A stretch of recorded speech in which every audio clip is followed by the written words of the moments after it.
Hey guys, how are ya? I wanted to check in because I know some of you are getting ready to do the assessment on Common Lit here in the next day or two, and I wanted to give you some information, a little bit more information about the short answer responses. If you look on your last Common Lit responses, I left feedback on all of them, so go check them out. Some of you guys aren't including text evidence. Some of you guys aren't giving clear topic sentences. Some of you guys aren't giving enough text evidence. So look for the feedback that I've given you. And we're wanting to grow on these. I hated posting Common Lit scores, but I wanted kids to see where they were. And I wanted them to be mindful that we're looking at those and we're wanting to improve on those, but we will drop lowest ones, a couple of them even. So do your best work.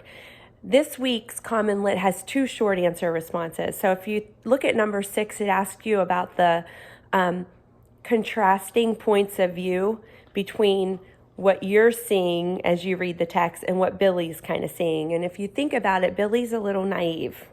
You start to pick up on things that the landlady's doing before Billy does. That's actually dramatic irony. We saw that in Lamb to the Slaughter too. Remember how we knew more than the police officers? Well, this is very similar. You start to know more than what Billy knows. And that's what it's asking you, like, where do you start to see a difference between what you're experiencing as you read it and what Billy's experiencing from his point of view in the novel? And you want to use text evidence where you are seeing it differently than maybe Billy was.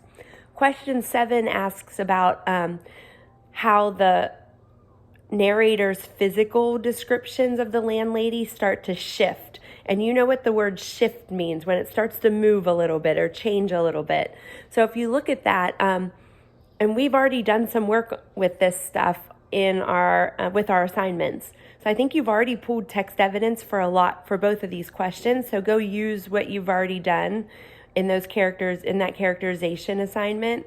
Because where did you start? And when we think about description, it's where the narrator, it's not the landlady talking.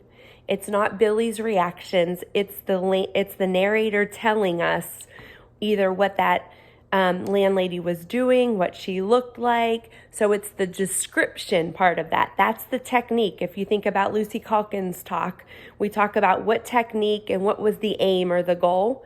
So the technique is using description, and the narrator does that in order for us to kind of have a different understanding of the landlady. So you want to use pieces of evidence where the narrator is describing. I hope this helps you. Message me if not. I want to help. I wish I was there walking around and being able to look over your shoulder and kind of help you with this work. But I'm not, but I am here to help. So message me, text me has been a really quick way for me to respond. And finally, I posted a discussion question that's for extra credit, but really, I love seeing you guys talk to each other. So take part in that. And then also I'm going to put a brain break out there for my brain break girls who are messaging me that this is a little boring time, and I agree. So maybe get the whole family up and doing a brain break together. I want them to see how crazy brain breaks actually make you. Maybe I'll put a meditation one on there next. That way you can kind of come down from your crazy brain breaks. But hope this message finds you safe and healthy and enjoying a little bit, just some downtime, because I know how busy you guys are. But I do miss your faces, and I hope you're having a great day. I'll see ya.